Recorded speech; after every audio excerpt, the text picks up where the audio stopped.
Vice Mayor Taylor, we move to communication from citizens. What request do we have tonight? Mayor, we have 2 requests tonight.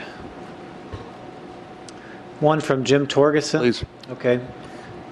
Jim, if you'll come forward to the podium, you'll look to the lights for 3 minutes. If you could just say your name and location of residence. My name is Jim Torgeson. I'm a Gilbert resident. The Mayor and Council, I'd appreciate you taking the time to examine state statute regarding disposition of town-owned property in redevelopment zones, ARS 36-1480. I believe we are in violation. The town-owned properties are to be offered for redevelopment to the public at a fair market value. A property that comes to mind is the town annex building. It is nearly an acre with 6,870 square feet of improvement, according to the county recorder's office, and it collects exactly $0 in property tax. It is rented to the Chamber of Commerce for pennies on the dollar. Obviously, this property is and has been so egregiously undervalued that a thoughtful examination of how the lease came to be is important. It continues a practice from ages ago, far before any of your tenures, far before our current town management or our current town attorney.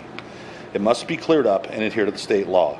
An appraisal is needed, but $1 to $2 million is the ballpark figure for an acre south of the train tracks in the Heritage District. $12,000 a month in the lease is perceived as a reasonable lease. It would allow for either further investment in the redevelopment district infrastructure, such as a garage, or the addition of a long-term planner. The actual location of the property could stimulate the entire south end of the district. The repurposing of the building would also adhere to the RDC guideline of not having first-floor office uses on Gilbert Road. I must also relate the distribution of town resources for repackaging by the Chamber is totally inappropriate. For example, we spend $8,960 a year, the highest contributor, to be a member of the 38-year-old Chamber, which oddly hands out endorsements and is supposed to lobby for business agendas, not town agendas. Then the town pays money to attend functions that are created and presented by staff. If you include the time for staff, managers, and directors to do these presentations for a private entity that charges admission, you will see tens of thousands of dollars be collected and kept by the Chamber per program. The cost of the town is not reimbursed and over time reaches millions. The fallacy that we get some value off these presentations is obvious that staff time would be better spent policing, processing permits, or working to develop new business, which all have quantifiable results. Most presentations could actually be answered in a responsible email, and the entity could create its own presentation by doing its own research. Community outreach is extremely important in some cases, such as the district lofts, the park in the south, and the RDC study. These certainly cost the town money, but they were not a pay-to-play scenario. And no, the resale of a sandwich is not a value in comparison to the value of a town manager speaking at a luncheon for people to buy a ticket.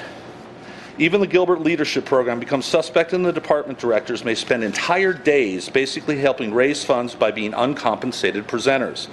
Add in preparation and support staff, and it provides more gifting. In no way, shape, or form am I suggesting we do not reach out and do public presentations, but none of them should be for another entity's profit.